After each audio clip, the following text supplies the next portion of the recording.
जय मां भगवती, जय मां दुर्गा। आप सभी भक्त जनों पर माता रानी की कृपा सदा सर्वदा बनी रहे। आज की वीडियो में आप सुनेंगे आषाढ़ मास महात्म्य के अध्याय 19 की कथा। ऋषि गण बोले, हे सूत जी, आपने हमें पहले ही बता दिया है कि असीम तेज वाले व्यास जी ने कल्याणकारी समस्त पुराणों की रचना करके उन्हें शुकदेव जी को पढ़ाया। व्यास जी ने घोर तप करके शुकदेव जी को किस प्रकार पुत्र रूप में प्राप्त किया, व्यास जी के मुख से आपने जो कुछ सुना है वे सब हमसे विस्तार पूर्वक कहिए। सूत जी बोले, सत्यवती पुत्र व्यास जी से जिस प्रकार योगी जनों में श्रेष्ठ साक्षात मुनि स्वरूप शुकदेव जी उत्पन्न हुए, उत्पत्ति के उस इतिहास को मैं आप लोगों को बता रहा हूँ। सत्यवती के पुत्र महर्षि व्यास पुत्र प्राप्ति के लिए दृढ़ संकल्प कर अत्यंत मनोहर सुमेरु पर्वत के शिखर पर कठोर तप करने लगे। नारद जी से सुने गए एकाक्षर वाग्बीज मंत्र का जप करते हुए तपोनिधि व्यास जी पुत्र प्राप्ति की कामना से परात्परा महामाया में अपना ध्यान केंद्रित किए हुए मन ही मन सोच रहे थे कि अग्नि, भूमि, वायु एवं आकाश इनकी शक्ति से संपन्न पुत्र की मुझे प्राप्ति हो। इस प्रकार प्रभुता संपन्न वे व्यास जी निराहार रहते हुए 100 वर्षों तक शंकर एवं सदाशिवा भगवती की आराधना में लीन रहे। अनेकश विचार करते हुए महर्षि व्यास इस निष्कर्ष पर पहुंचे कि शक्ति ही सर्वत्र पूजनीय है। निर्बल प्राणी लोक में निंदा का पात्र होता है और शक्तिशाली की पूजा की जाती है। जहाँ पर्वत शिखर पर कर्णिकार पुष्प के अद्भुत वन में देवता एवं महातपस्वी मुनि वृंद विहार करते हैं, जहाँ सूर्य, वसु, रुद्र, पवन, अश्विनी, कुमारद्य एवं ब्रह्मवेत्ताओं में श्रेष्ठ अन्य मुनिजन निवास करते हैं, मधुर संगीत की ध्वनि से मुखरित उसी सुमेरु पर्वत की चोटी पर सत्यवती नंदन धर्मात्मा व्यास जी ने तपस्या की। उनके इस तप के प्रभाव से समग्र चराचर जगत व्याप्त हो गया और महामेधा संपन्न पराशर पुत्र व्यास जी की जटा अग्नि वर्ण हो गई। तदंतर व्यास जी का ये तेज देखकर इंद्र भयभीत हो गए। तब इंद्र को भयाक्रांत तथा व्याकुल देखकर भगवान शंकर जी उनसे कहने लगे। शंकर जी बोले, हे सुरेश्वर, आपको क्या दुख है? हे इंद्र, आज आप इस तरह भयग्रस्त क्यों हैं? तपस्वियों से कभी भी ईर्ष्या नहीं करनी चाहिए, क्योंकि मुनिगण मुझे शक्ति संपन्न जानकर ही तप करते हैं। ये तपस्वी मुनि लोग कभी भी किसी का अपकार नहीं चाहते। शंकर जी के ऐसा कहने पर इंद्र उनसे बोले, व्यास जी ऐसा तप क्यों कर रहे हैं? किस लिए कर रहे हैं? उनकी क्या मनोकामना है? शिव जी बोले, व्यास जी पुत्र प्राप्ति की कामना से ये कठोर तप कर रहे हैं। इन्हें तप करते हुए पूरे 100 वर्ष हो चुके हैं, अतः मैं इन्हें कल्याणकारी पुत्र प्रदान करूंगा। सूत जी बोले, दया भाव से युक्त प्रसन्न मुख वाले जगत गुरु भगवान शंकर इंद्र से ऐसा कहकर मुनि व्यास जी के पास जाकर बोले, हे वासी पुत्र, उठो, तुम्हें कल्याणकारी पुत्र अवश्य प्राप्त होगा। हे निष्पाप, तुम्हारा वे पुत्र सभी प्रकार के तेजों से संपन्न, ज्ञानवान, यशस्वी और सभी लोगों का सदा अतिशय प्रिय, समस्त सात्विक गुणों से संपन्न तथा सत्य रूपी पराक्रम से युक्त होगा। सूत जी बोले, तब शूलपाणी शंकर जी का मधुर वचन सुनकर उन्हें प्रणाम कर द्वैपायन व्यास जी ने अपने आश्रम के लिए प्रस्थान किया। वहां पहुंचकर कई वर्षों तक घोर तप करने के कारण अतिशय श्रांत महर्षि व्यास अरणि में समाहित अग्नि को प्रकट करने की कामना से अरणि मंथन करने लगे। मंथन कर रखे व्यास जी के मन में उस समय महान चिंता हो रही थी। मंथन तथा अरणि के पार्श्विक संयोग प्रकट अग्नि को देखकर व्यास जी के मन में अचानक पुत्र उत्पत्ति का विचार आया कि अरणि मंथन जनित अग्नि की भांति मुझे पुत्र कैसे उत्पन्न हो, क्योंकि पुत्र प्रदान करने वाली अरणि रूपी वे रूपवती उत्तम कुल में उत्पन्न तथा पतिव्रता युक्ति स्त्री मेरे पास तो है ही नहीं। साथ ही पैरों की श्रृंखला के समान स्त्री को मैं कैसे अंगीकार करूं? पुत्र उत्पन्न करने में कुशल और पातिव्रत्य धर्म में सदा तत्पर रहने वाली पत्नी मुझे कैसे मिले? पति परायणा, निपुण, रूपवती कैसी भी स्त्री हो, वे सदा बंधन के कारण ही बनी रहती है। स्त्री सदा अपनी इच्छा के अनुसार सुख प्राप्त करना चाहती है। शंकर जी भी नित्य स्त्री के मोहपाश में फंसे हुए रहते हैं। अतः अब मैं अत्यंत विषम गृहस्थ आश्रम धर्म को किस प्रकार अंगीकार करूं? व्यास जी ऐसा विचार कर ही रहे थे कि आकाश में समीप में ही स्थित घृताची नामक अप्सरा उन्हें दृष्टिगोचर हुई। चंचल कटाक्षों वाली उस श्रेष्ठ अप्सरा को पास में ही स्थित देखकर कठोर नियम संयम धारण करने वाले व्यास जी शीघ्र ही कामबाण से आहत अंगों वाले हो गए और सोचने लगे कि अब इस विषम संकट के समय मैं क्या करूं? धर्म के समक्ष इस दुर्जय काम वासना की वशीभूत होकर यदि मैं छलने के लिए यहाँ उपस्थित हुई इस अप्सरा को स्वीकार करता हूँ, तब ऐसी स्थिति में महात्मा तथा तपस्वी गण मुझ कामासक्ति से विवल होगा कि उपहास करेंगे कि 100 वर्षों तक कठिन तप करने के पश्चात भी एक अप्सरा को देखकर महातपस्वी व्यास इतने विवश कैसे हो गए। और फिर यदि इसमें अतुलनीय सुख हो तो ऐसी निंदा भी होती रहे, अर्थात उसकी अपेक्षा भी की जा सकती है। गृहस्थाश्रम पुत्र प्राप्ति की कामना पूर्ण करने वाला, स्वर्ग की प्राप्ति कराने वाला तथा ज्ञानियों को मोक्ष देने वाला कहा गया है, किंतु वैसा सुख इस देव कन्या से प्राप्त नहीं होगा। पूर्व काल में मैंने नारद जी से एक कथा सुनी थी जिसमें राजा पूर्वा उर्वशी के वशीभूत होकर अत्यंत संकट में पड़ गए थे। ऋषि गण बोले, हे सूत जी, वे राजा पूर्वा कौन थे तथा वे देव कन्या उर्वशी कौन थी? उस मनस्वी राजा ने किस प्रकार संकट प्राप्त किया? हे लोम हर्षण पहने, आप इस समय पूरा कथानक विस्तार पूर्वक कहें। हम सभी लोग आपके मुखारविंद से निश्चित रसमयी वाणी को सुनने के इच्छुक हैं। हे सूची, आपकी वाणी अमृत से भी बढ़कर मधुर एवं रसमयी है। जिस प्रकार देवगण अमृतपान से कभी तृप्त नहीं होते, उसी प्रकार आपके कथा श्रवण से हम तृप्त नहीं होते। सूत जी बोले, हे मुनियों, अब आप लोग उस दिव्य तथा मनोहर कथा को सुनिए जिसे मैंने परम श्रेष्ठ व्यास जी के मुख से सुना है। मैं उसे अपनी बुद्धि के अनुसार वैसा ही कहूंगा। सुर गुरु बृहस्पति की पत्नी का नाम तारा था। वह रूप यौवन से संपन्न तथा सुंदर अंगों वाली थी। एक बार वह सुंदरी अपने यजमान चंद्रमा के घर गई। उस रूप तथा यौवन से संपन्न चंद्रमुखी कामनी को देखते ही चंद्रमा उस पर आसक्त हो गए। तारा भी चंद्रमा को देखकर आसक्त हो गई। इस प्रकार वे दोनों, तारा तथा चंद्रमा, एक दूसरे को देखकर प्रेम विभोर हो गए।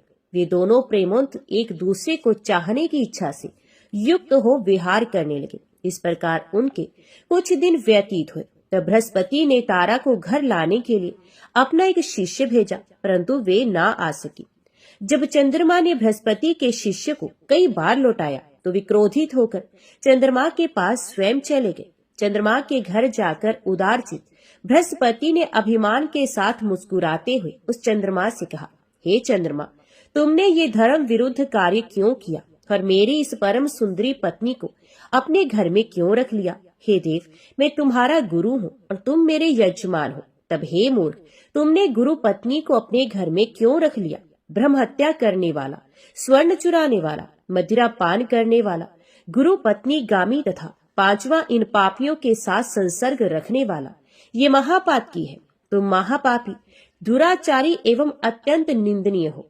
यदि तुमने मेरी पत्नी के साथ अनाचार किया है तो तुम देवलोक में रहने योग्य नहीं हो। हे दुष्टात्मन, असीता पांगी मेरी इस पत्नी को छोड़ दो जिससे मैं इसे अपने घर ले जाऊं, अन्यथा गुरु पत्नी का अपहरण करने वाली तुझको मैं शाप दे दूंगा। इस प्रकार बोलते हुए स्त्री विरह से कातर तथा क्रोधाकुल देव गुरु बृहस्पति से रोहिणी पति चंद्रमा ने कहा, क्रोध के कारण ब्राह्मण अपूजनीय होते हैं। क्रोध रहित तथा धर्मशास्त्रज्ञ विप्र पूजा के योग्य हैं और इन गुणों से हीन ब्राह्मण त्याज्य होते हैं। हे अनग, वे सुंदर स्त्री अपनी इच्छा आपके घर चली जाएगी और यदि कुछ दिन यहाँ ठहर भी गई तो इससे आपकी क्या हानि है? अपनी इच्छा से वे यहाँ रहती है।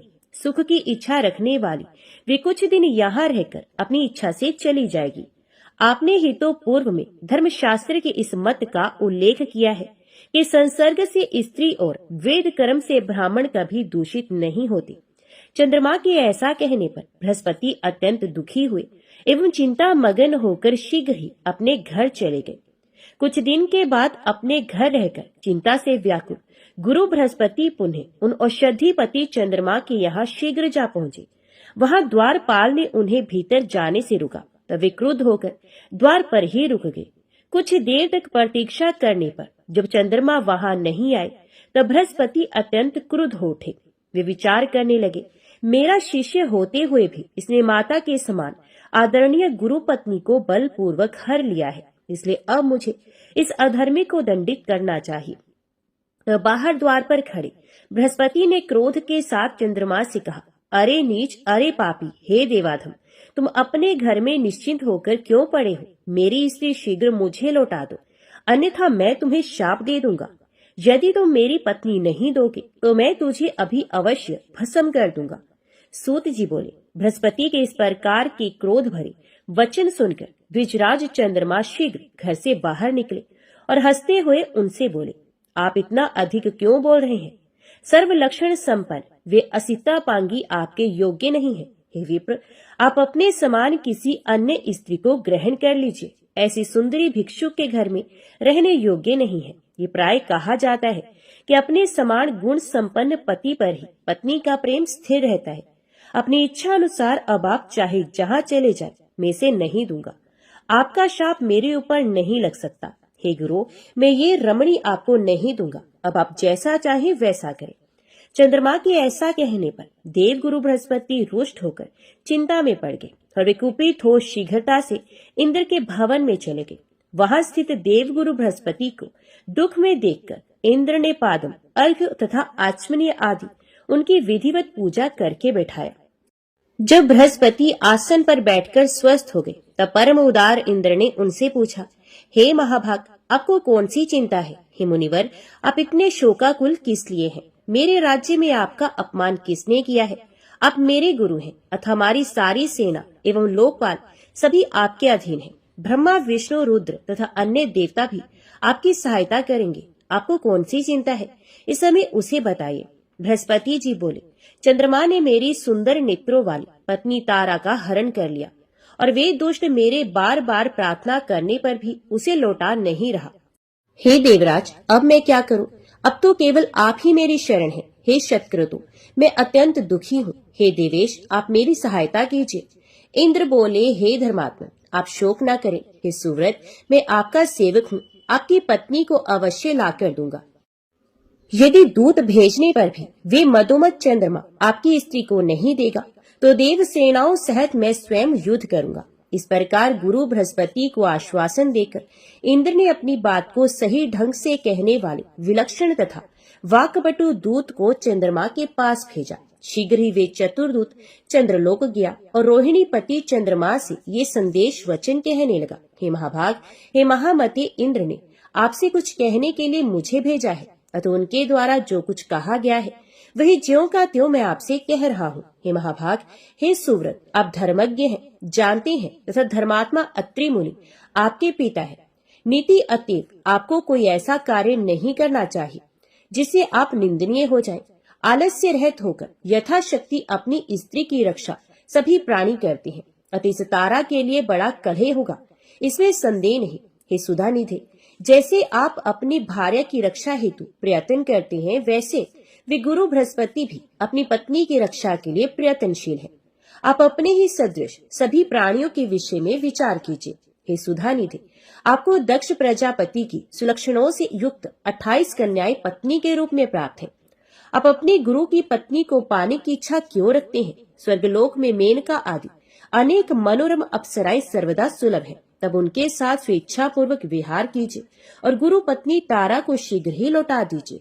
आप जैसे महान लोग यदि अहंकार वश ऐसा निंदित कर्म करें, तो अनभिज्ञ साधारण जन तो उनका अनुकरण करेंगे ही और धर्म का नाश हो जाएगा। हे महाभाग, गुरु की इस मनोरमा पत्नी को शीघ्र लौटा दीजिए, जिससे आपके कारण इस समय देवताओं के बीच कलह उत्पन्न ना हो। दूत से इंद्र का संदेश सुनकर चंद्रमा कुछ क्रोधित हो गए और उन्होंने इंद्र के दूत को इस प्रकार व्यंग पूर्वक उत्तर दिया। चंद्रमा बोले, हे महाभागो, आप धर्मज्ञ हैं और स्वयं देवताओं के राजा हैं। आपके पुरोहित बृहस्पति भी ठीक आपकी तरह हैं और आप दोनों की बुद्धि भी एक समान है। दूसरों को उपदेश देने में अनेक लोग चतुर होते हैं, परंतु कार्य उपस्थित होने पर उपदेश अनुसार स्वयं आचरण करने वाला दुर्लभ होता है। हे देवेश, बृहस्पति के बनाए शास्त्र को सभी मनुष्य स्वीकार करते हैं। शक्तिशाली लोगों के लिए सब कुछ अपना होता है, परंतु दुर्बल लोगों के लिए कुछ भी अपना नहीं होता। तारा जितना प्रेम मुझसे करती है उतना बृहस्पति से नहीं। अतः अनुरक्त स्त्री धर्म अथवा न्याय से त्याज्य कैसे हो सकती है? गृहस्थ जीवन का वास्तविक सुख तो प्रेम रखने वाली स्त्री के साथ ही होता है, उदासीन स्त्री के साथ नहीं। इसलिए हे दूत, तुम जाओ और इंद्र से कह दो कि मैं इसे नहीं दूंगा। हे सहस्राक्ष, आप स्वयं समर्थ हैं, आप जो चाहते हैं वे कीजिए। सूत जी बोले, चंद्रमा के ऐसा कहने पर दूत इंद्र के पास लौट गया और चंद्रमा ने जो कहा था वे सब उसने इंद्र से कहा। इसे सुनकर प्रतापी इंद्र भी अत्यंत क्रोधित हुए और गुरु बृहस्पति की सहायता के लिए सेना की तैयारी करने लगे। दैत्य गुरु शुक्राचार्य चंद्रमा तथा देव गुरु के विरोध की बात सुनकर बृहस्पति से द्वेष के कारण चंद्रमा के पास गए और उससे बोले कि आप तारा को वापस मत कीजिएगा। हे महामते, हे मान्य, यदि इंद्र के साथ आपका युद्ध छिड़ भी जाएगा तो मैं भी अपनी मंत्र शक्ति से आपकी सहायता करूंगा।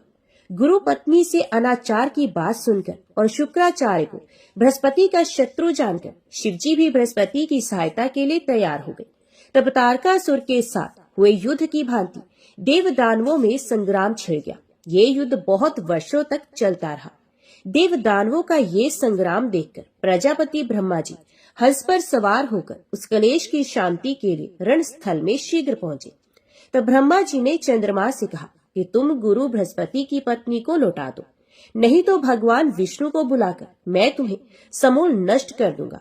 तत्पश्चात लोक पितामह ब्रह्मा जी ने भृगु नंदन शुक्र को भी युद्ध से रोका और उनसे कहा, हे महामते, दैत्यों के संग से क्या आपकी भी बुद्धि अन्याय युक्त हो गई है? तत्पश्चात ब्रह्मा जी की बात सुनकर शुक्राचार्य चंद्रमा के पास गए। उन्होंने चंद्रमा को युद्ध से रोका और कहा कि तुम्हारे पिता ने मुझे भेजा है, तुम अपने गुरु की पत्नी को तत्काल छोड़ दो। सूत जी बोले, शुक्राचार्य की यह अद्भुत वाणी सुनकर चंद्रमा ने बृहस्पति को गर्भवती सुंदरी प्रिय भार्या को लौटा दिया। पत्नी को पाकर देव गुरु बड़े प्रसन्न हुए और आनंद पूर्वक अपने घर चले गए। तत्पश्चात सभी देवता और दैत्य भी अपने अपने घर चले गए। पितामह ब्रह्मा अपने लोक को तथा शिवजी भी कैलाश पर्वत पर चले गए। इस प्रकार अपनी सुंदरी स्त्री को पाकर बृहस्पति संतुष्ट हो गए। तदंतर कुछ दिनों के बाद तारा ने शुभ दिन तथा शुभ नक्षत्र में गुणों में चंद्रमा के समान ही एक पुत्र को जन्म दिया। पुत्र को उत्पन्न देखकर देवगुरु बृहस्पति ने प्रसन्न मन से उसके विधिवत जात क्रम आदि सभी संस्कार किए। हे श्रेष्ठ मुनियों, चंद्रमा ने जब सुना कि पुत्र उत्पन्न हुआ है, तब बुद्धिमान चंद्रमा ने बृहस्पति के पास अपना दूत भेजा और कहलाया, हे गुरु, ये पुत्र आपका नहीं, क्योंकि ये मेरे तेज से उत्पन्न है। तब आपने अपनी इच्छा से बालक का जात कर्म आदि संस्कार क्यों कर लिया? उस दूत का वचन सुनकर बृहस्पति ने कहा कि ये मेरा पुत्र है, क्योंकि इसकी आकृति मेरे समान है, इसमें संदेह नहीं। उन्हें दोनों में विवाद खड़ा हो गया और देव दानव मिलकर फिर युद्ध के लिए आ गए और इस प्रकार उनका बहुत बड़ा समूह एकत्रित हो गया। उस समय शांति के अभिलाषी स्वयं प्रजापति ब्रह्मा जी उन्हें वहां पहुंचे और रणभूमि में डटे हुए युद्ध के लिए देव दानों को उन्होंने युद्ध से रोका। धर्मात्मा ब्रह्मा जी ने तारा से पूछा, हे कल्याणी, ये पुत्र किसका है? हे सुंदरी, तुम सही सही बता दो, जिससे ये कलह शांत हो जाए। तब तारा ने मंद स्वर में कहा, ये पुत्र चंद्रमा का है। ऐसा कहकर वे घर के भीतर चले गए। तब प्रसन्नचित होकर चंद्रमा ने उस पुत्र को ले लिया। उन्होंने उसका नाम बुध रखा। उन्हें वे अपने घर चले गए। तत्पश्चात ब्रह्मा जी अपने लोक को तथा इंद्र सहित सभी देवता भी चले गए। इसी प्रकार प्रेक्षक भी जो जहाँ से आए थे वे सभी अपने अपने स्थान को चले गए। हे मुनिजन, इस प्रकार गुरु के क्षेत्र में चंद्रमा से बुध की उत्पत्ति का ये वृतांत जैसे मैंने सुना पूर्व में सत्यवती पुत्र व्यास जी से सुना था, वैसा आप लोगों से कह दिया है। तदंतर ईला के गर्भ से पूर्वा ने जन्म लिया। ये प्रसंग मैं आप लोगों से कहता हूँ। वे बुद्ध पुत्र पूर्वा बड़े धर्मात्मा, यज्ञ करने वाले एवं दानशील थे। सुद्युमन नामक एक राजा थे। वे बड़े ही सत्यवादी और जितेंद्रिय थे। एक बार वे सैंधव घोड़े पर आरूढ़ होकर आखेट के लिए वन में गए। उनके साथ कुछ मंत्री भी थे। वे राजा कानों में कमनीय कुंडल पहने हुए थे। आजगव नामक धनुष तथा बाणों से भरा अद्भुत तरकस धारण करके उस वन में भ्रमण करते हुए रूरू मृग, हर्ण, खरगोश, सुअर, गैंडों, गव्य, सांभर, भैंसों, वन मुर्गों को मारते हुए तथा यज्ञ उपयोगी अनेक वन पशुओं का वध करते हुए राजा सद्युमन कुमार नामक वन में प्रविष्ट हुए। वे दिव्य वन सुमेरु पर्वत के निचले भाग में था, जो सुंदर मंदार वृक्षों से सुशोभित था। वहाँ अशोक वृक्ष की लताएं फैली हुई थी तथा मोल सीरी की सुगंधी उसे सुरभित कर रही थी। वे वन साल, ताड़, तमाल, चंपा, कटहल, आम, कदम्ब और महुआ के पेड़ों से सुशोभित था तथा जहाँ तहाँ माधवी लता मंडप के समान छाई हुई थी। उस वन में दाडिम, नारियल तथा केले के वृक्ष शोभित हो रहे थे। देववन जूही, मालती तथा कुंद की पुष्पित लताओं से चारों ओर से घिरा हुआ था। वहाँ हंस और बत्तख विचरण कर रहे थे। बांस एक दूसरे रगड़ खाने के कारण हवा में मधुर ध्वनि कर रहे थे तथा कहीं भ्रमरों की मधुर गुंजार वन प्रांत को गुंजित कर रही थी। इस प्रकार वह वन सब प्रकार से सुखदायक था। कोयलों की ध्वनि से मंडित तथा पुष्पों से युक्त वृक्षों को देखकर अनुचरों के साथ राजा सद्युमन अत्यंत प्रसन्न हुए। राजर्षि सद्युमन ने वहां प्रवेश किया और उसी क्षण वे स्त्री के रूप में परिणित हो गए। उनका घोड़ा भी घोड़ी के रूप में हो गया। इससे वे राजा चिंता में पड़ गए। वे मन में सोचने लगे, ये क्या हो गया। चिंता से व्याकुल वे राजा सद्युमन बार बार सोचते हुए बहुत दुखी तथा लज्जित हुए। उन्होंने सोचा, अब मैं क्या करूं और स्त्री तो भाव से युक्त मैं घर कैसे जाऊं। मैं अब कैसे राज्य संचालन करूंगा। मैं इस प्रकार किससे ठगा गया। ऋषि गण बोले, हे लोमहर्षण सूची, आपने ये बड़ी आश्चर्यजनक बात कही है। देवता के समान तेजस्वी राजा सद्युमन स्त्री तब को प्राप्त हो गए। इसका क्या कारण, उसे बताइए। उस रमणीय वन में राजा ने कौन सा कार्य किया था। हे सुव्रत, अब विस्तार पूर्वक हमें बताइए। सूत जी बोले, एक समय की बात है। सनकादिक ऋषिगण अपने तेज से 10 दिशाओं को प्रकाशित करते हुए शंकर जी के दर्शन के लिए वहां गए थे। उसमें महादेव शिव पार्वती के साथ विहार कर रहे थे। इसी बीच उन सनकादिक ऋषियों को वहां देखकर देवी पार्वती अत्यंत लज्जित हो गई।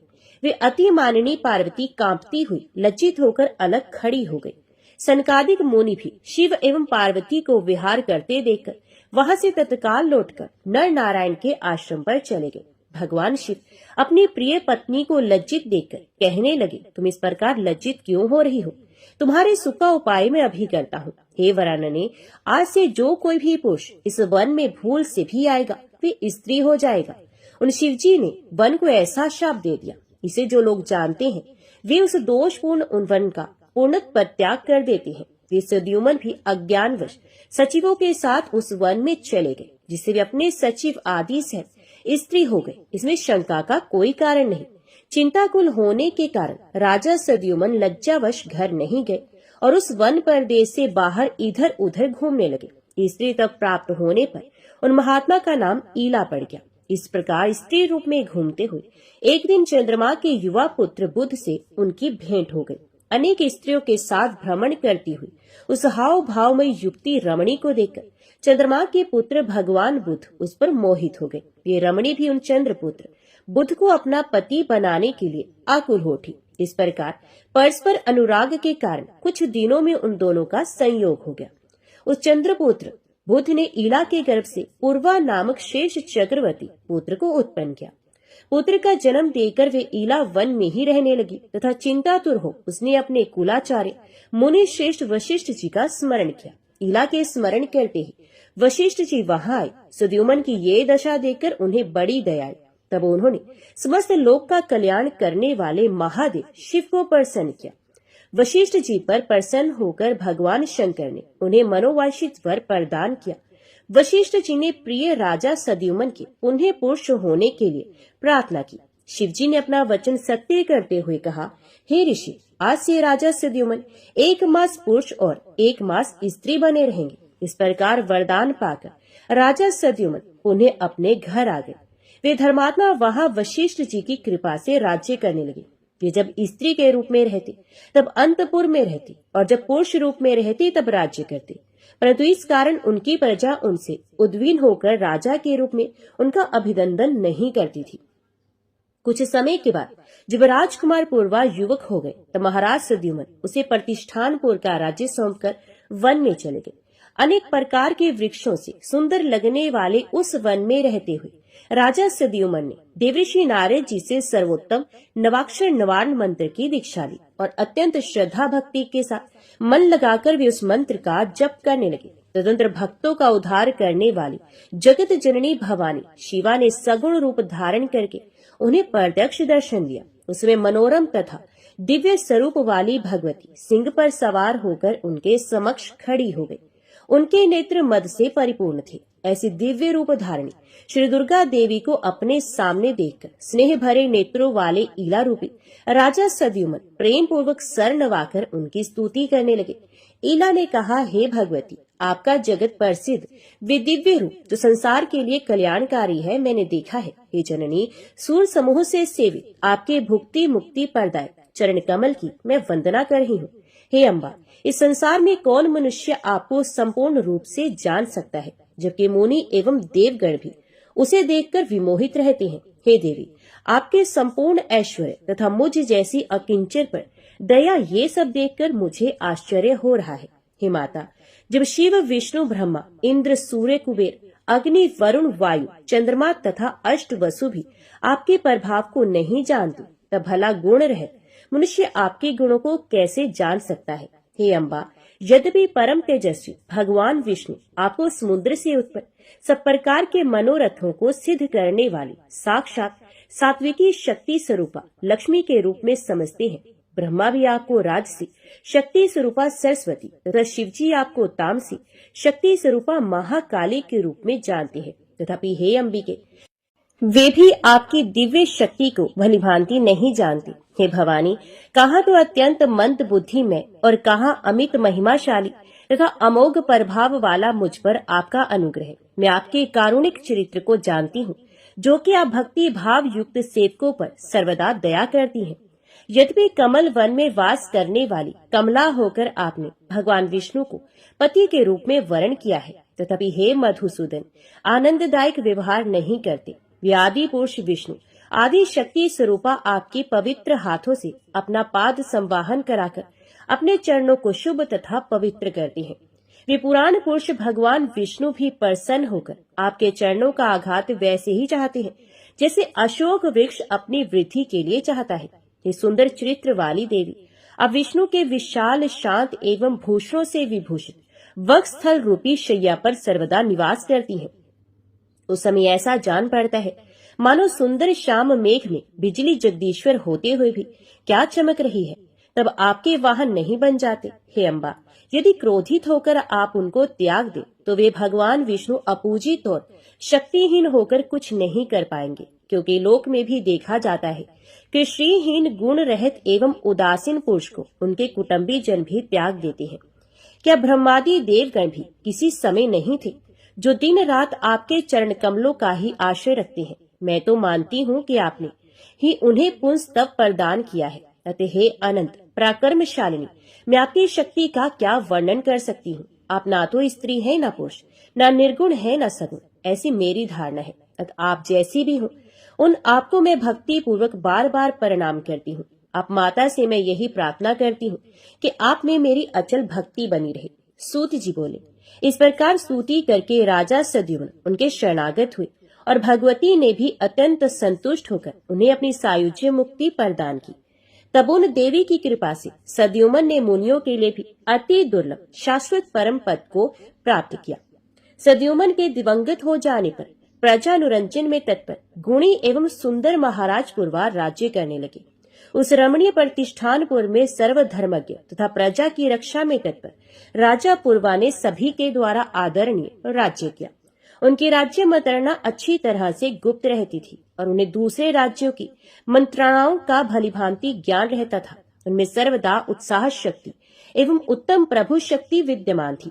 साम दान दंड और भेद, ये चारों नीतियां उन राजा के वशीभूत थी। ये चारों वर्णों तथा आश्रमों के लोगों से अपने अपने धर्मों का आचरण कराते हुए राज्य का शासन कार्य करते थे। वे राजा पूर्वा विपुल दक्षिणा वाले विविध यज्ञ करते थे और पवित्र दान किया करते थे। राजा पूर्वा के रूप, गुण, उदारता, शील, ऐश्वर्य एवं वीरता की प्रशंसा सुनकर उर्वशी उनके वशीभूत हो गई। उन दिनों वे भी ब्रह्मा के शाप से पृथ्वी पर मनुष्य योन में आई हुई थी। अतुस्मानिनी ने उन राजा को गुणी जानकर उन्हें पति के रूप में स्वीकार किया।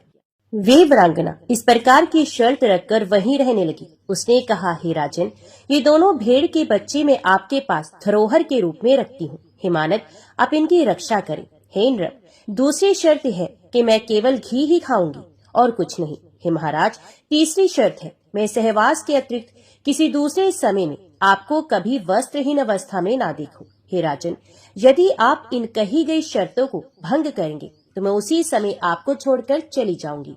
ये मैं सत्य कह रही हूँ। इस प्रकार उस कामिनी उर्वशी ने जो कहा था उसे राजा ने स्वीकार किया और उर्वशी शाप से उद्धार पाने की इच्छा से राजा पूर्वा को प्रतिज्ञाबद्ध करके वहीं रहने लगी। उर्वशी के द्वारा मुग्ध किए गए राजा सब धर्म कर्म त्याग कर अनेक वर्षों तक भोग विलास में पड़े रहे। उस पर आसक्त मन वाले वे सदा उसी का चिंतन करते रहते थे और उस पर अत्यधिक मोहित होने के कारण एक क्षण भी उस उर्वशी के बिना नहीं रह सकते थे। इस प्रकार जब बहुत वर्ष बीत गए तब देवलोक में इंद्र ने अपनी सभा में उर्वशी को अनुपस्थित देखकर गंधर्वों से पूछकर कहा, हे गंधर्वगण, तुम सब लोग वहां जाओ और प्रतिज्ञाबद्ध राजा के घर से भेड़ों को चुराकर उर्वशी को ले आओ, क्योंकि उर्वशी के बिना मुझे ये स्थान अच्छा नहीं लगता। अतः जिस किसी भी उपाय से उस कामनी को तुम लोग लाओ। तब इंद्र ने ऐसा कहने पर विश्वावसु आदि प्रधान गंधर्वों ने वहां से जाकर रात्रि के घोर अंधकार में राजा पूर्वा को विहार करते देख उन दोनों भेड़ों को चुरा लिया। तब आकाश मार्ग में जाते हुए चुराए गए वे दोनों भेड़ जोर से चिल्लाने लगे। अपने पुत्र के समान पाले हुए भेड़ों का क्रंदन सुनते ही उर्वशी ने क्रोधित होकर राजा पूर्वा से कहा, हे राजा, मैंने आपके सम्मुख जो पहली शर्त रखी थी वे टूट गई। आपके विश्वास पर मैं धोखे में पड़ी, क्योंकि पुत्र के समान मेरे प्रिय भेड़ों को चोरों ने चुरा लिया। फिर भी आप घर में स्त्री की तरह शयन कर रहे हैं। अपने को वीर समझने वाले नपुंसक इस अधम स्वामी के द्वारा मैं नष्ट कर दी गई। सर्वदा प्राणों के समान मेरे दोनों भेड़ अब चले गए। उर्वशी को इस प्रकार विलाप करती देख प्रेम में आसक्त राजा पूर्वा चोरों के पीछे नग्न अवस्था में ही तुरंत तोड़ पड़े। उसी समय गंधर्वों द्वारा वहां राजा के भवन में बिजली चमका दी गई, जिसके कारण वहां से जाने की इच्छा वाली उर्वशी ने राजा को नग्न देख लिया। गंधर्व उन दोनों भेड़ों को वहीं मार्ग में छोड़कर भाग गए। थके एवं नग्न राजा भेड़ों को लेकर अपने घर चले गए। तभी उर्वशी को वहां से गई हुई देखकर अत्यंत दुखित होकर विलाप करने लगे एवं लज्जित हुए। पति को नग्न देखकर वे सुंदरी उर्वशी चली गई थी। व्याकुल लाचार, काम से मोहित तथा एकमात्र उर्वशी में आसक्त चित्त वाले राजा शोक तथा क्रंदन करते हुए देश देश में भ्रमण करने लगे। इस प्रकार समस्त भूमंडल पर भ्रमण करते हुए उन्होंने उर्वशी को कुरुक्षेत्र में देखा। उसे देखते ही प्रसन्न मुख वाले नृपश्रेष्ठ राजा पूर्वा ने मधुर वाणी में कहा, हे प्रिय, ठहरो ठहरो, मैं अब भी तुम पर आसक्त हूँ, मैं तुम्हारे वश में हूँ। अतः मुझ निरपराधी पति को तुम मत छोड़ो। हे देवी, जिस शरीर से तुमने इतना प्रेम किया था, जिसे तुमने यहाँ तक खींच लिया, वे शरीर आज यहीं गिर जाएगा। हे सुंदरी, तुम्हारे द्वारा त्यक्त इस देह को भेड़िए और कोर खाए जाएंगे। इस प्रकार विलाप करते हुए दुखित, दीन, थके, कामातुर और अत्यंत लाचार राजा पूर्वा से उर्वशी कहने लगी, हे राजेंद्र, आप मूर्ख हैं, आपका ज्ञान कहाँ चला गया। हे पृथ्वीपति, भेड़ियों के समान स्त्रियों की किसी से मित्रता नहीं होती। अतः राजाओं को चाहिए कि वे स्त्रियों और चोरों पर कभी भी विश्वास ना करें। अब आप अपने घर जाइए, सुख भोगिए और मन में किसी प्रकार की चिंता मत कीजिए। इस प्रकार अत्यंत विषयासक्त होने के कारण उर्वशी के समझाने पर भी राजा को ज्ञान नहीं हुआ। उस इच्छाचारिणी अप्सरा के स्नेह में जकड़े रहने के कारण उन्हें अपार दुख प्राप्त हुआ। सूत जी बोले, हे मुनिजन, इस प्रकार मैंने उर्वशी के महान चरित्र का वर्णन आप लोगों से संक्षेप में कर दिया, जो वेद में विस्तार पूर्वक वर्णित है। व्यास जी की कथा को आगे बढ़ाते हुए सूत जी बोले, उस सुंदरी घृताची को देखकर व्यास जी बड़े असमंजस में पड़े और सोचने लगे कि ये देव कन्या अप्सरा मेरे योग्य नहीं है। अतः अब मैं क्या करूं। वे अप्सरा भी व्यास जी को चिंतित होता देखकर भयभीत हो गई कि कहीं ये मुझे शाप ना दे दे। तत्पश्चात भय से व्याकुल वे अप्सरा एक शूके का रूप धारण करके उड़ गई। व्यास जी उसे पक्षी के रूप में देखकर आश्चर्य में पड़ गए। उसे देखने मात्र से व्यास जी के शरीर में काम का संचार हो आया और प्रत्यंग में काम का प्रवेश हो जाने के कारण उनका मन अत्यंत विस्मय में पड़ गया। बड़ी धीरता के साथ मन को रोकने की चेष्टा करते हुए भी उस चंचल मन को वे व्यास मुनि वश में करने में समर्थ नहीं हुए। इस प्रकार घृताची द्वारा मोहित तेजस्वी व्यास जी का मन अनेक यत्न करने पर भी भावी संयोग के कारण उनके वश में ना हो सका। इसी बीच अग्नि निकालने के लिए मंथन करते समय एकाएक उनका तेज उस अरणी पर गिर गया, किंतु उसके गिरने पर ध्यान ना देकर वे अरणी मंथन करते रहे। उस अरणी से उन्हें एक सदृश मनोहर स्वरूप वाले शुक उत्पन्न हुए। अरणी से उत्पन्न वह बालक विस्मय पैदा करते हुए उसी प्रकार सुशोभित हो रहा था जिस प्रकार हवन करते समय घृत आहुति पड़ने से प्रकट अग्नि दीप्तिमान हो उठती है। उस पुत्र को देखकर ये क्या, ऐसा सोचकर व्यास जी अत्यंत विस्मय में पड़ गए और विचार करने लगे कि ये शिव के वरदान से ही तो उत्पन्न नहीं हुआ। इस प्रकार अरणी गर्भ से उत्पन्न वे तेजस्वी पुत्र शुक अपने तेज से दूसरे अग्नि के तुल्य देदीप्यमान प्रतीत हो रहा था।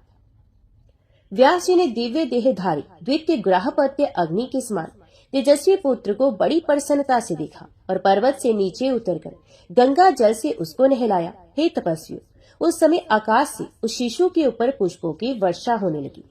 व्यास जी ने उस महात्मा शिशु का जात कर्म आदि संस्कार किया। उस समय देवताओं ने दुधंबियां बजाई तथा अप्सराओं ने नृत्य किया।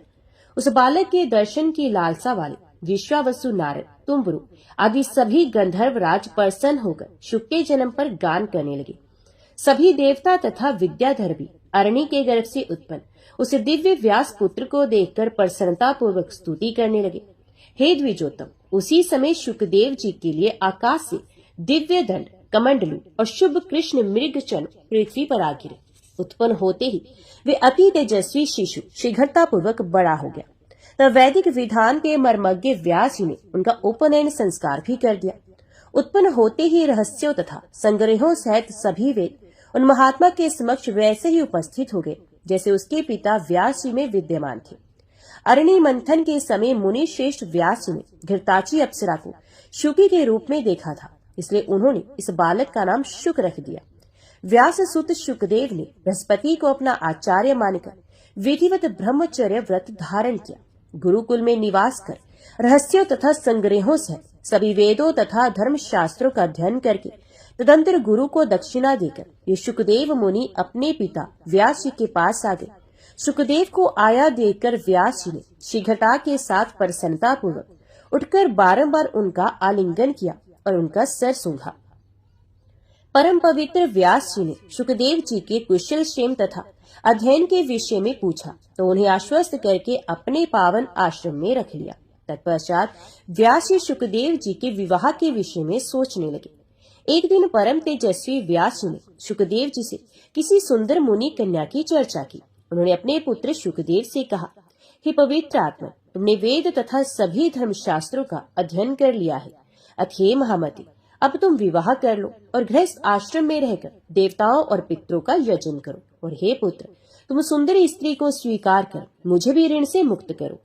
अपुत्र की गति नहीं होती और उसे स्वर्ग कदापि नहीं मिलता, इसलिए हे महाभाग पुत्र, अब तुम गृहस्थ आश्रम में प्रवेश करो। और हे शुक, हे पुत्र, गृहस्थी बसाकर मुझे भी आनंदित करो। ऐसा करके हे महामते, हे पुत्र, तुम मेरी महान आशा परिपूर्ण करो। हे शुक, कठिन तप करके मैंने तुम्हारे जैसा अयोनिज पुत्र पाया है। हे महाप्राज्ञ, तुम देवता रूप हो, अतः मुझ पिता की रक्षा करो। हे ऋषि, ऐसा कहने वाले व्यास जी के पास उपस्थित विरक्त शुकदेव जी ने गृहस्थाश्रम में अनुरक्त अपने पिता से कहा, हे महामते, हे धर्मज्ञ, हे वेद व्यास, आप क्या कह रहे हैं? उस शिष्य को आप तत्व ज्ञान का उपदेश दे, मैं आपकी आज्ञा का पालन करूंगा। व्यास जी बोले, हे पुत्र, तुम्हारे लिए मैंने सैकड़ों वर्ष कष्ट सहकर जो तप की और शिवजी की आराधना किया, उसके फलस्वरूप मैंने तुम्हें पाया है। किसी राजा से मांगकर मैं तुम्हें प्रचुर धन दूंगा। हे महाप्राज्ञ, तुम श्रेष्ठ यौवन प्राप्त करके सुख का उपभोग करो। शुकदेव जी बोले, हे तात, आप बताएं कि इस मनुष्य काल में भला विपत्ति रहे कौन सा सुख है? बुद्धिमान लोग दुख से युक्त सुख को सुख नहीं कहते। हे महाभाग, स्त्री पाकर मैं उसी के वश में हो जाऊंगा, तो भला आप ही बताइए, परतंत्र होकर और विशेषक स्त्री के वश में रहकर मैं कौन सा सुख पा सकूंगा। लोह या काष्ठ के फंदे में जकड़ा हुआ पुरुष कदाचित छूट भी सकता है, किंतु पुत्र कलत्र के बंधन में फंसा हुआ प्राणी कभी भी बंधन मुक्त नहीं हो पाता। ये शरीर विष्ठा एवं मूत्र से परिपूर्ण रहता है, वैसे ही स्त्रियों का शरीर भी होता है। हे विपेंद्र, तब कौन बुद्धिमान पुरुष उसे प्रीति करना चाहेगा। हे विप्र शिरोमणि, मैं अयोनिज हूँ, तब योनि जन्य सुख में मेरी बुद्धि कैसे होगी। मैं भविष्य में भी अपनी उत्पत्ति किसी योनि में नहीं चाहता। अतः अद्भुत अध्यात्म सुख को छोड़कर मैं विट मूत्र जन्य सुख को क्यों चाहूं। अपने आप में रमण करने वाला कभी विषय सुख का लोभी नहीं होता। मैंने सांगोपांग वेदों का अध्ययन किया और जाना कि वे हिंसा में हैं तथा कर्म मार्ग के प्रवर्तक हैं। मुझे गुरु रूप में बृहस्पति प्राप्त हुए, वे भी गृहस्थी के सागर में डूबे हुए अविद्याग्रस्त हृदय वाले वे मेरा उद्धार कैसे कर सकते हैं। जैसे कोई रोगग्रस्त वैद्य दूसरे के रोग की चिकित्सा करता है, उसी प्रकार मुझ मोक्षार्थी के गुरु गृहस्थ हैं। ये विडंबना ही है। इसलिए ऐसे गुरु को नमस्कार करके मैं आपके पास आया हूँ।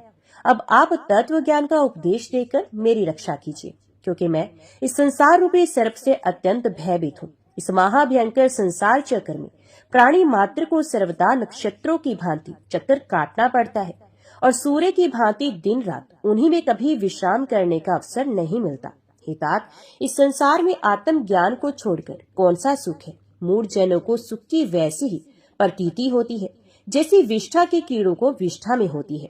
वेद शास्त्रों को पढ़कर भी जो सांसारिक सुख में फंसे रहते हैं, भला उनसे बढ़कर मूर्ख और कौन होगा। उन्हें तो कुत्ते, घोड़े एवं सुअर आदि पशुओं के समान धर्म वाला समझना चाहिए। दुर्लभ मानव तन को पाकर तथा वेद शास्त्रों का अध्ययन करके भी यदि मनुष्य संसार में बंधता है, तो दूसरा भला कौन बंधन मुक्त हो सकता है। इससे बढ़कर संसार में कोई दूसरी अद्भुत बात नहीं है कि पुत्र कलत्र और घर के बंधन में पड़ा हुआ भी पंडित कहलाता है। जो मनुष्य संसार में माया के सत्व रज तम रूपी तीनों गुणों से बंधा नहीं जाता, वे विद्वान, बुद्धिमान एवं शास्त्र में पारंगत है। दृढ़ बंधन में डालने वाला व्यर्थ विद्या अध्ययन से क्या लाभ। उसी का अध्ययन करना चाहिए जो शीघ्र ही भव बंधन से मुक्त कर दे। पुरुष को बंधन में जकड़ लेने के कारण ही उसे ग्रह कहा गया, अतः ऐसे बंधन रूप घर में सुख कहा। हे पिताजी, इसलिए मैं भयभीत हूँ। जो अज्ञानी, मंद बुद्धि तथा अभागे मनुष्य हैं, वे इस मानव जन्म को पाकर भी उन्हें बंधन में पड़ जाते हैं। व्यास जी बोले, ग्रह बंधन नागार है नहीं है, और ये बंधन का कारण ही है। जो मन से बंधन मुक्त है, वे गृहस्थ आश्रम में रहते हुए भी मुक्त हो जाता है। जो न्याय मार्ग से धन उपार्जन करता है, शास्त्रोक्त कर्मों का विधिवत संपादन करता है, पितृ श्राद्ध आदि यज्ञ करता है, सर्वदा सत्य बोलता है तथा पवित्र रहता है, वे गृह में रहते हुए भी मुक्त हो जाता है। ब्रह्मचारी, सन्यासी, वानप्रस्थी तथा व्रत उपवास करने वाला, ये सब मनुष्य मध्याह्न उत्तर काल में गृहस्थ के पास ही जाते हैं। वे धार्मिक गृहस्थ श्रद्धा के साथ मधुर वचनों द्वारा सबका सत्कार करते एवं अन्नदान से उन्हें उपकृत करते हैं। गृहस्थ आश्रम से बढ़कर कोई दूसरा आश्रम देखा या सुना नहीं गया। वशिष्ठ आदि आचार्यों और तत्व ज्ञानियों ने इसका आश्रय ग्रहण किया है। हे महाभाग, वेदोक्त कर्म करने वाले गृहस्थ के लिए क्या असाध्य रह जाता है। वे स्वर्ग, मोक्ष अथवा उत्तम कुल में जन्म जो कुछ भी चाहता है वो हो जाता है। एक आश्रम से दूसरे आश्रम में जाना चाहिए, ऐसा धर्मज्ञों ने बताया है। अतः आलस्य रहित होकर गृहस्थ संबंधी कर्मों को संपादित करो। हे धर्मज्ञ पुत्र, देवताओं, पितरों एवं आश्रित जनों को विधिवत संतुष्ट करके पुत्र उत्पन्न करके और उसे भी गृहस्थ आश्रम में लगाकर उन्हें ग्रह त्याग कर वन में जाकर श्रेष्ठ व्रत का आश्रय ग्रहण करो। वह वानप्रस्थ आश्रम पूर्ण करके उसके बाद संन्यास धारण करो। हे महाभाग, इंद्रियां मनुष्य को निश्चित रूप से परमत्त बना देती हैं। जो मनुष्य स्त्री रहित होता है, उसे मन पांचों इंद्रियों सहित विकल कर देता है। हे महामते, इसलिए उन बलवान इंद्रियों पर विजय पाने के लिए स्त्री परिणय करके गृहस्थ बनना चाहिए। तत्पश्चात वृद्ध अवस्था में तप करना चाहिए। ये शास्त्र वचन है। हे महाभाग, वन में स्थित महातेजस्वी महर्षि विश्वामित्र किसी समय 3 सहस्त्र वर्षों तक निराहार और जितेंद्रिय रहकर अत्यंत कठोर तप करके भी मेनका को देखकर मोहित हो गए और उन्हीं के तेज से पुत्री रूप में सुंदर शकुंतला पैदा हुई। मेरे पिता पराशर जी भी धीवर के कृष्ण वर्णा कन्या को देखकर कामबाण से आहत हो गए और उन्होंने नाव पर ही उसे स्वीकार किया। ब्रह्मा जी भी अपनी कन्या को देखकर काम से पीड़ित हो गए और बेसुध होकर उसके पीछे दौड़ते रहे। तब शिव जी ने उन्हें रोका, अथे कल्याणकारी पुत्र, तुम मेरा हितकर वचन मान लो और किसी कुलीन कन्या से विवाह करके सनातन वेद मार्ग का पालन करो। जय मां भगवती, जय मां दुर्गा। आगे की कथा हम अगले अध्याय में सुनेंगे।